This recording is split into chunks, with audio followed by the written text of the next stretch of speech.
I want to talk to you guys about the saga of Donald Trump and Greenland and the Nobel Peace Prize that he should have gotten, that Obama got instead. The only way to go through this is like a lazy train of consciousness, because that's the way that Trump goes through everything. The past 48 hours have been an actual, like, if the Pentagon was going to do a coup, now is the time to do it. Up until about 7, 8 hours ago, I would say, like, I guarantee you that somebody on the Joint Chiefs of Staff had their finger hovering over the red button, you know? Really, really, really close, though. So it starts with this, if I may. Thank you.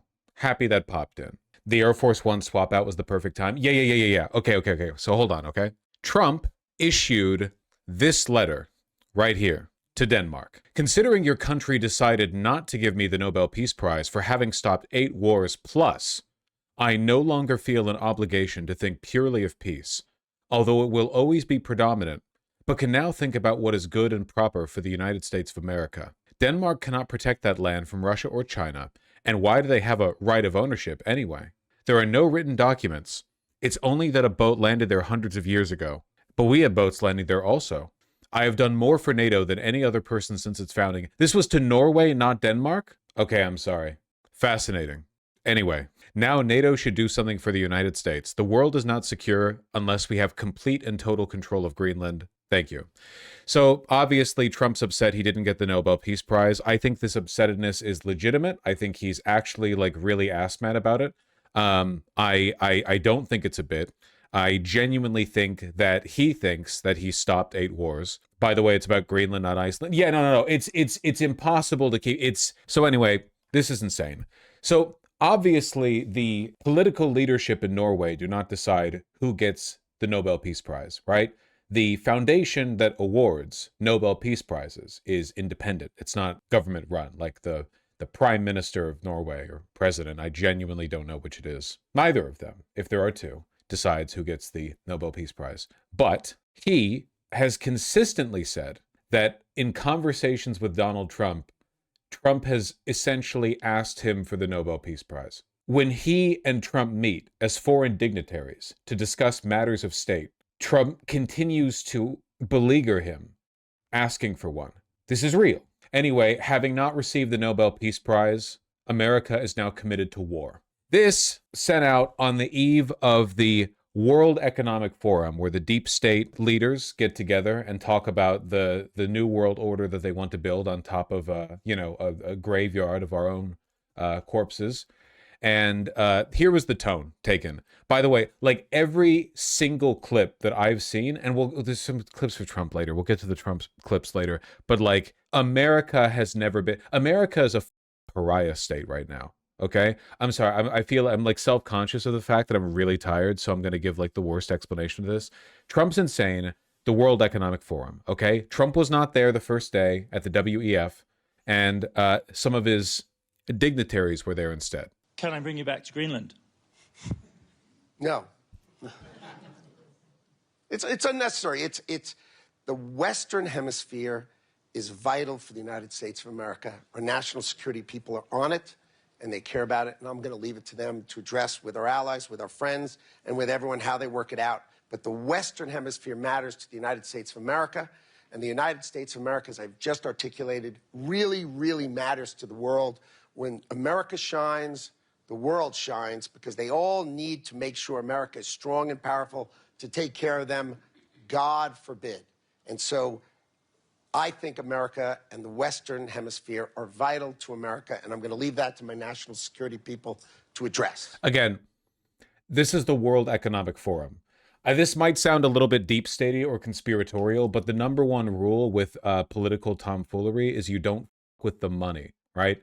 You can be an idiot at the United Nations all you want. You can waste everyone's time. You can stand up and put forward big declarations about how it's a new age and et cetera, but you don't fuck with the money. This is the money conference. All right? So the shift from America being crazy domestically and in the context of like international politics to us being international pariahs at the WEF is insane. As always, no acolyte of Trump can defy anything that he said because the American deep state, right, the corporatocracy that we all live under, uses his insanity as a cover to advance their own agenda. So, like, defying Trump is a total no-no. WEF? I'm tired. What do you think? I'm referring to some other thing that starts with W and E? If I said WEC, I meant WEF. Shut up. You know what the I mean. Oh my God. Jesus Christ. Anyway, WWE. You put WEC in the title? I was tired when I made the title, too. Do you think I was more rested 1 hour ago? I'm really tired. Okay, I've just been running around all day. I don't drink normally. I had drinks earlier. Take a Snickers. You know what I had for the first time earlier today? The Dubai chocolate. Not La Bubu. I'm sorry to say. Sucks about the naming convention. I know they're just trying to pump up tourism to Dubai. It's literally just chocolate with like pistachio paste inside. It's really good. I mean, obviously. With matcha? No, there was no matcha. I'm sorry. I'm not a big matcha guy. It tastes like fatty grass to me. Is it not quite expensive? We got a bag of it at Costco. So probably not. I don't remember the price. Probably fine. Okay, anyway. You like that reception? Hold on. Security people to address. Right. The rest of us, I think, are finding it harder to make that kind of separation clearly. Phenomenal. Right. So this was from the first day at the World Economic Forum. Anytime America comes up, anytime Greenland comes up, you know how it goes. You expect how it goes. Meanwhile, over here in the good old US of A, all right, Donald Trump is actually losing his mind. He's gone. He's gone, okay? So while his guys are over there in the center of the earth at the Deep State Conference, all right? Here, hold on. I've got 2 clips for you. Again, we're lazy covering this, okay? We're not watching the whole thing. You can watch the whole thing if you want. It's legal to watch the whole thing. It's not copyright. I'm watching this. So looking back here at home domestically, last year you worked with Congress very closely, Republicans in charge of both the House and the Senate, and of course you're in the White House, and you worked with them on the big, beautiful bill. For 2026, especially in a midterm election year, what is your goal for Congress in terms of getting your agenda through? What is on the agenda? What expectations do you have for Congress? Well, one of the things I'd like to do, we pass so many executive orders. I have great executive orders that are really common sense and good and like water coming out of a sink. The water wouldn't come out. They had all sorts of ridiculous restrictions. I took all of that off. Coming out of the shower head, you'd stand under a shower, there's no water coming out. So I passed so many things like that, straws. They don't have to be paper anymore. They don't have to melt in your mouth. So I passed so many different things like that, and much more important things, but like that. They're important, the quality of life. And I'd like to have all of that confirmed by Congress if we can. And we've done a lot of it. We've done probably... That's my favorite part of it, when he brings it back around at the end, like he's wrapping a bow on the series of points he just delivered, 35-40%. I'd like to get them all confirmed, every one of them. So you want your executive orders codified in law, so to speak? Ideally, we get them codified, and we get them codified soon, yes. All right. This one's quite beautiful. I assume you've seen this one. Have you not? Maybe I don't know why I'm asking this. Maybe you haven't seen it. This one's quite beautiful. Okay. We had in my area in Queens, I grew up in Queens, we had a place called Creedmoor. Creedmoor, did anybody know that? Creedmoor. It was I said, Mom, why are those bars on the building? I used to play Little League Baseball there at a place called Cunningham Park. I was quite the baseball player, you wouldn't believe. But I said to my mother, Mom, she would be there, always there for me. She said, son, you could be a professional baseball player. I said, thanks, Mom. I said, why are those bars on the windows? Big building, big, powerful building. It loomed over the park, actually. She said, well, people that are very sick are in that building. I said, boy, I used to always look at that building and I'd see this big building, big, tall building. It loomed over the park. It was sort of, now that I think it was a pretty unfriendly sight. But I'll never forget, I don't know if it's still there, because they got rid of most of them, the Democrats in New York, they took them down, and the people live on the streets now. That's why you have a lot of the people in California and other places, they live in the streets. They took the mental institutions down. They're expensive. But I'd say, why does that building have those bars? Boy, it wasn't normal. You know, you're used to looking at like a window. But this one, you look at it, all this steel, vicious steel, tiny windows, bars all over the place. Nobody was getting out. It's called a mental institution. That was an insane asylum. Designated Antifa as...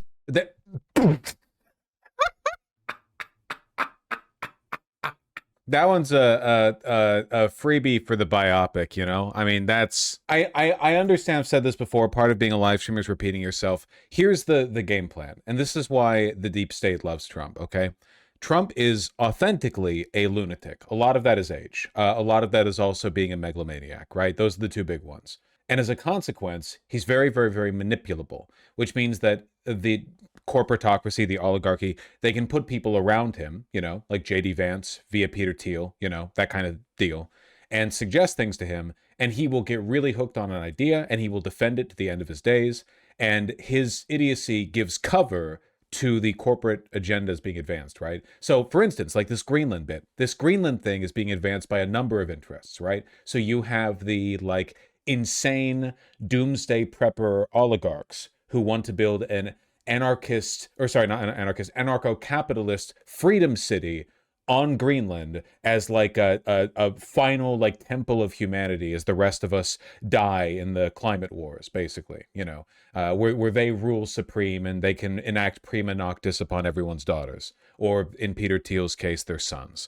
And then you have like the more like banal corporate types who, you know, they want the mineral rights and they want the oil rights and so on. They just want to extract from Greenland, because Greenland's, it's not as big as the Mercator projection would suggest, but Greenland's quite large and there's plenty of stuff there you could take if you wanted. So for those people, right, like the idea under a normal presidency of seizing Greenland is unthinkable, but under Trump, anything is possible. So the point that I'm getting at here is that I think that as Trump gets more deranged, and make no mistake, he is slipping very fast.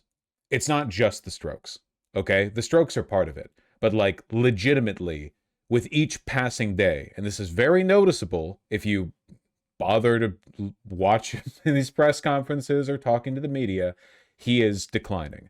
And as he gets crazier, they will try to get more and more through him.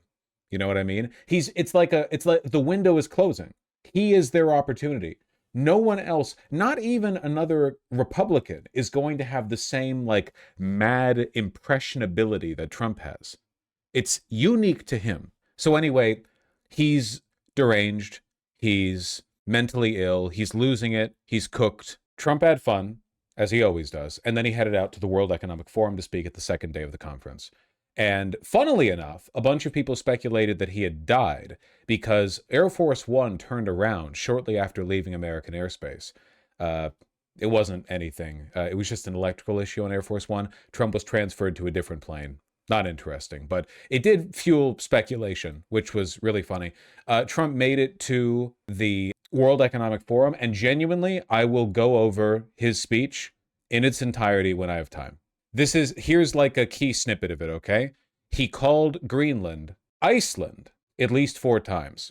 He also said if it wasn't for us, he'd all be speaking German right now in Switzerland, where they speak German. No, we'd be there for them. I don't know that they'd be there for us. So with all of the money we expend, with all of the blood, sweat, and tears, I don't know that they'd be there for us. They're not there for us on Iceland, that I can tell you. I mean, our stock market took the first dip yesterday because of Iceland. That one's really important, by the way. In response to, in my opinion, in response to Trump's Norway letter, where he essentially said, if you will not give me the Nobel Peace Prize, then you will award me the Nobel War Prize. The stock market actually did take a dip as a bunch of people went, holy shit, really? Wait, actually? U.S. 10-year Treasury yield spiked as a bunch of people decided very, very quickly that U.S. Treasury bonds were not a worthwhile asset. So Iceland's already cost us a lot of money. But that dip is peanuts compared to what it's gone up. And we have an unbelievable future in that stock. That stock market is going to be doubled. We're going to hit 50,000, and that stock market's going to double. in a relatively short period of time because of everything that's happening. But there's It also, in addition to, I guess, everything else on the table, for the most part, his speech was just, I mean, it's a Trump speech. He's talking about how he's the best. It really just reaffirms the idea that there's no holds on him. Like, as much as the deep state is profiting from his lunacy, there's nobody around him who's actually capable of reining him in, because even at the World Economic Forum, $19 billion in fraud that was stolen by Somalian bandits. Can you believe that Somalian? They turned out to be higher IQ than we thought. I always say these are low IQ people. How did they go into Minnesota and steal all that money?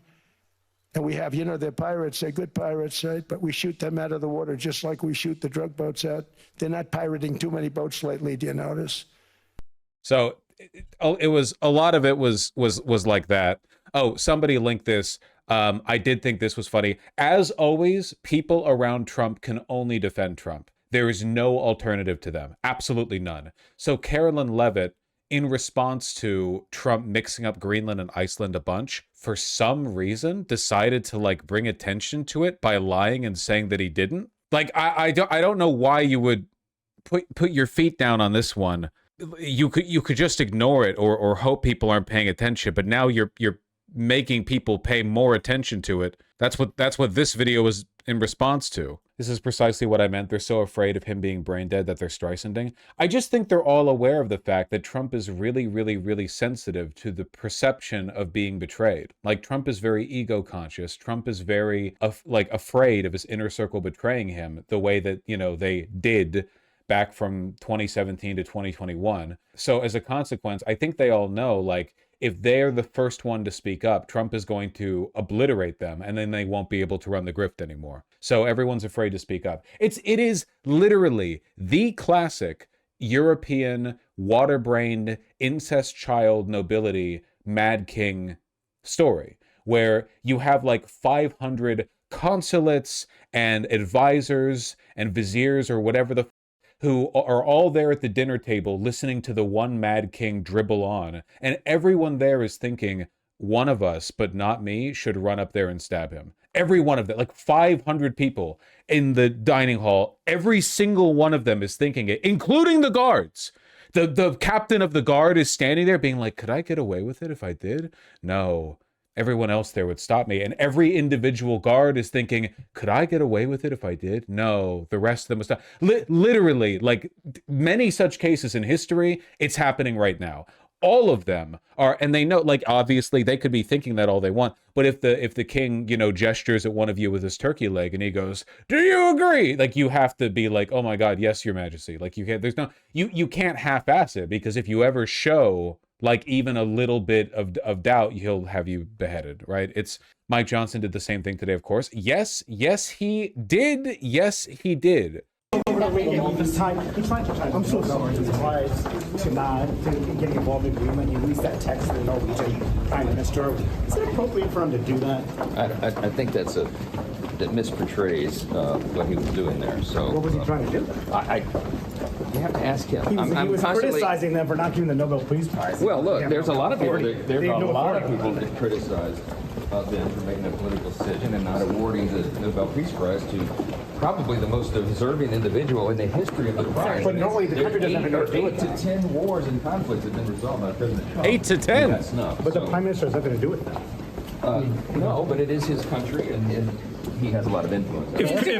It's so cool how we literally don't have Congress.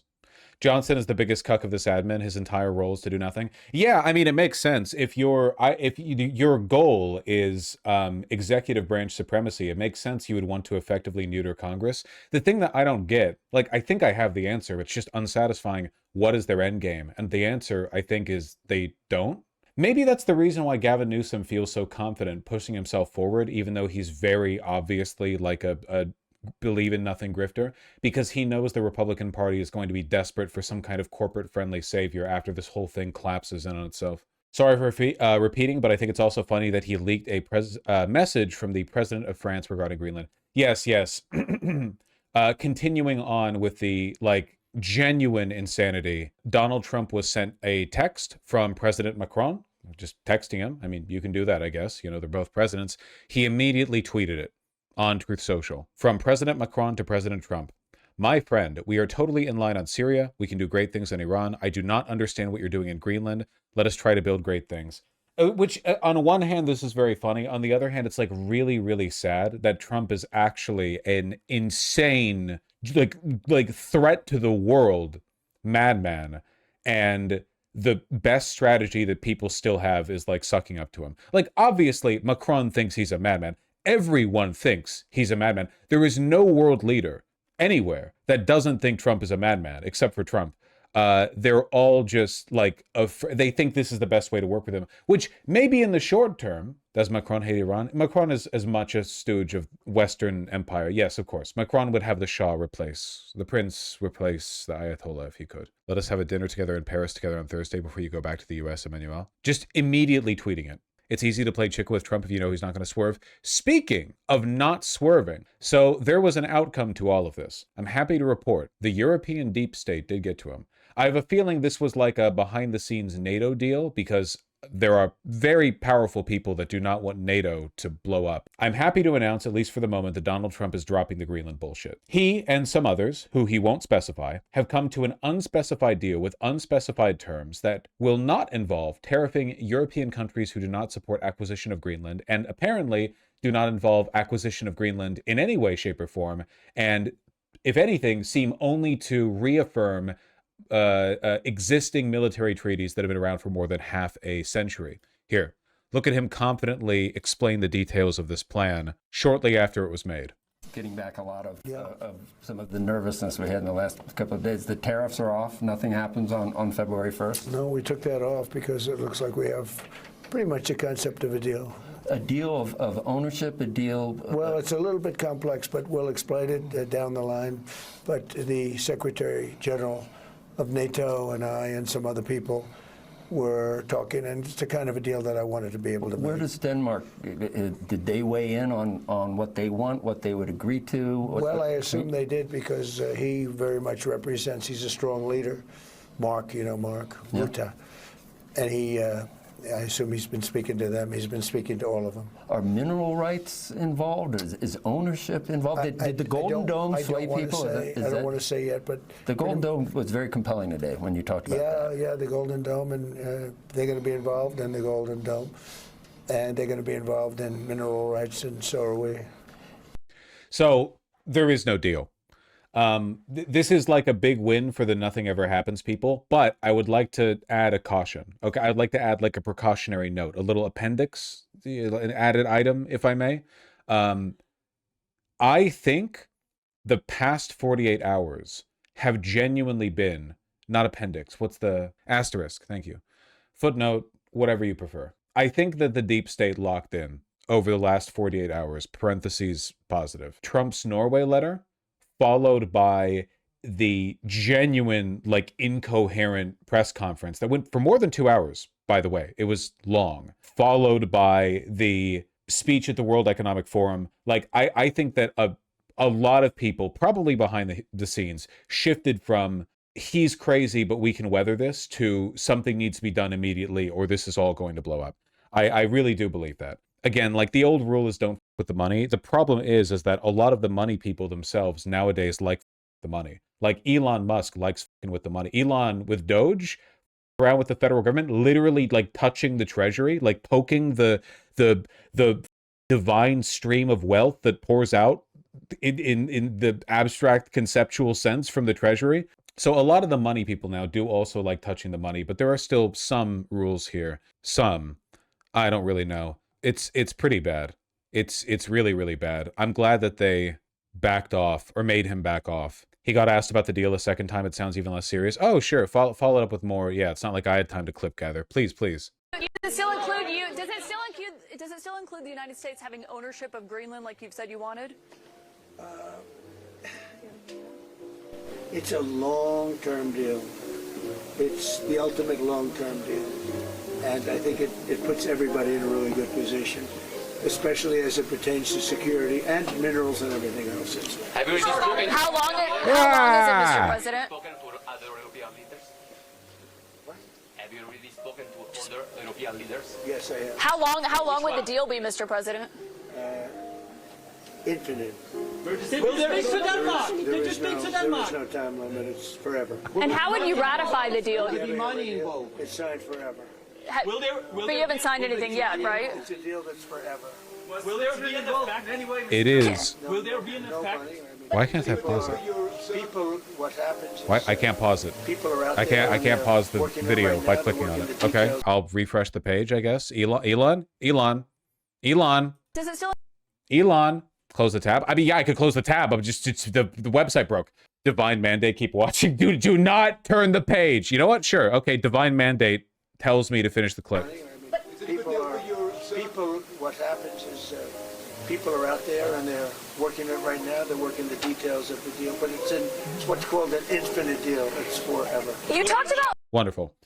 Yeah, like all jokes aside, the near infinite malleability of Trump's mind is genuinely scary.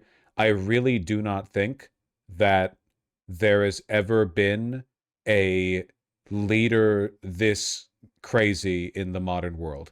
Because in any less developed country or any country where there were more stakes to an election, somebody this crazy would be replaced, you know? Like, I think that there are lots of leaders out there that feign being crazy, or they have like idiosyncrasies that get played up to an extent, sometimes on purpose, sometimes not on purpose. But like, this is really unique. And yeah, I really don't know. Certainly no one's ever been this crazy and this powerful. I mean, but it's obvious. It's, you know, it's the president of the United States of America. Holy shit, it's actually just the 1951 deal with 2026 in it. Yeah, nothing ever happens. My position that this was a wake-up call for people is not entirely speculation. Somebody else at the World Economic Forum made a similar point.